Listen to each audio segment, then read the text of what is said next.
នេះគឺជារណ្ដៅនៅស្រុកខ្មែរពុកម៉ែបងប្អូនអរគ្នាមិនមែននៅស្រុកគេនឹងឯងគឺនៅស្រុកខ្មែរយើងនឹងឯងហើយចាំខ្ញុំដើរចូលទៅមើលឲ្យពុកម៉ែបងប្អូនបានឃើញពីរូបភាពនៅខាងក្នុងនឹងឯងថាជំរឿប្រពន្ធណាហើយដើរនឹងគេខែងធ្វើអីគេហើយដើរនឹងអាពីខាងក្រៅនឹងគេចាក់អោ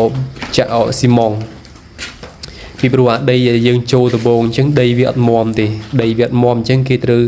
ធ្វើការចាក់ស៊ីម៉ងប៉ាតបែបហ្នឹងដើម្បីឲ្យការពារកុំឲ្យដីបាក់អញ្ចឹងណា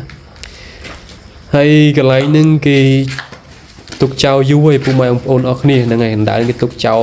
តាំងពី2020ហើយអណ្ដើហ្នឹងខ្ញុំក៏ធ្លាប់ថតម្ដងដែរកាលមុនកាល2020ដែលគេឈប់ធ្វើដំបងហ្នឹងធ្លាប់ចូលម្ដងដែរហើយអត់ដឹងថាឥឡូវហ្នឹងចូលទៅដល់ក្នុងហ្នឹងជំរឿប៉ុណ្ណាទេដោយសារតែខានចូលយូរដែរគឺទៅតាំងពី2020ហើយឥឡូវវា2025ជិតចូល2026អញ្ចឹងអណ្ដើហ្នឹងគេទុកចោលប្រហែលជា5-6ឆ្នាំហើយមកហ្នឹងពុកម៉ែបងប្អូនអរគ្នាមកហ្នឹងយកពិលមកទៅមួយហ្នឹងឯងពិលយកមកទៅមួយ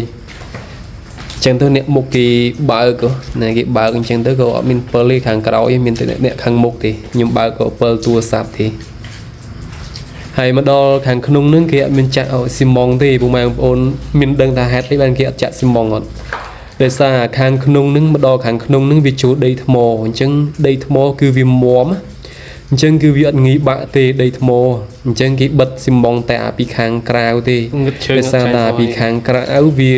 បានថតលក្ខណៈលបាយដីអញ្ចឹងបានគេចាក់ស៊ីម៉ងអញ្ចឹងចូលមកដល់ខាងក្នុងនេះឃើញអត់ថ្មបែបហ្នឹងថ្មដាថ្មអុយហើយមានទឹកស្រក់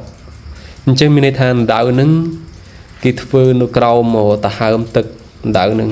ឃើញទឹកស្រក់មកពីលើអត់ហើយចូលមកខាងក្នុងគឺសិតតែថ្មអញ្ចឹងដៅដល់ពេលគេធ្វើមកដល់ក្នុងអញ្ចឹងគេអត់ចាក់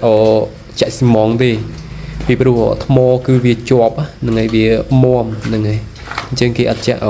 ស៊ីម៉ងទេគេចាក់តែពីខាងក្រៅទេដោយសារតែខាងក្រៅហ្នឹងវាអត់តន់ដល់ថ្មអញ្ចឹងវាដីអញ្ចឹងដីវាងាយនឹងបាក់ហើយលេតែដើរថតឲ្យពុកម៉ែបងប្អូនអរគ្នាមើលខាងហ្នឹងអ្នកមុខគឺដើរទៅដល់មុខបាត់ល្ងឹតឈឹងនេះហើយទឹកស្រក់លែដើរថតអាកន្លែងទឹកស្រក់ឲ្យពុកម៉ែបងប្អូនបានមើលនឹងឲ្យស្រក់ជ្រាបចេញពីថ្មមកអញ្ចឹងដៅហ្នឹងមានន័យថាដៅហ្នឹងគេធ្វើនៅខាងក្រោមទឹកទៀតអញ្ចឹងទឹកនៅខាងលើហើយនៅខាងក្នុងនោះឮសំឡេងទឹកហូរវវពុកម៉ែបងប្អូនអរគ្នាអញ្ចឹងគឺទឹកនៅខាងក្នុងគឺវាហូរច្រើននឹងឲ្យហូរច្រើនហើយចាំតិចទៀតខ្ញុំថតអាកន្លែងនៅខាងក្នុងឲ្យមើលថាទឹកវាឡើងប៉ុណ្ណាហើយកន្លែងនេះមាត់អណ្ដៅដើរចូលមកតែពិតចូលមកឆ្ងាយដែរហើយពុកម៉ែបងប្អូនអរគ្នាចូលមកប្រហែលជាចង់100ម៉ែត្រហើយ100ម៉ែត្រជាងអីហ្នឹងតែពេលយើងថតចេះវារៀងមើលទៅនៅជិតទេហើយអត់ទាន់ដល់កន្លែងទេហើយដើរមកងឹតឈឹងកន្លែងហ្នឹងដោយសារអ្នកមុខគេដើរអត់ចាំមានពិលទៅមួយនឹងមានពិលទៅមួយអញ្ចឹងទៅក៏ឡែដើរថតខាងគេដើរទៅចោលបាត់នោះកន្លែងភ្លើងពិលហ្នឹងកន្លែងហ្នឹងដល់កន្លែងទាល់ហើយកន្លែងហ្នឹងវាទាល់ទៅពិតអណ្ដើហ្នឹងអត់តន់ទាល់ទេប៉ុន្តែមូលហេតុដោយសារតែទឹកវាឡើងមកត្រឹមអណ្ដើហ្នឹងចូលទៅរាប់រយម៉ែត្រទៀតទៅខាងក្នុងប៉ុន្តែដោយសារតែទឹកវាឡើងត្រឹមហ្នឹងហើយនោះសលេងទឹកចូលវចេញពីអណ្ដើហ្នឹងហើយអណ្ដើហ្នឹងអត់តន់ដល់មុខទេតែដោយសារតែទឹកវាឡើងអញ្ចឹងទៅมันអាចចូលទៅខាងមុខទៀតទេហ្នឹងហើយគឺទៅឆ្ងាយដែរប្រហែលជា100ម៉ែត្រជាងចូលមកហ្នឹងវាឆ្ងាយហើយវាអត់ស្ទើរពុលមកនេះដោយសារតែយើងចូលអត់ដល់ក្នុងហើយយើងមិនហ៊ានចុះទៅខាងក្រោមទេ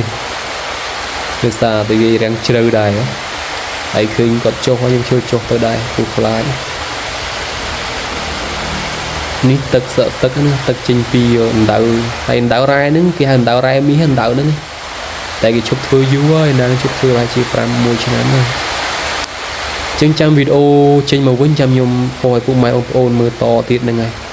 នឹងចឹងខ្ញុំមានតែប៉ុណ្្នឹងទេអរគុណសម្រាប់ការតាមដាន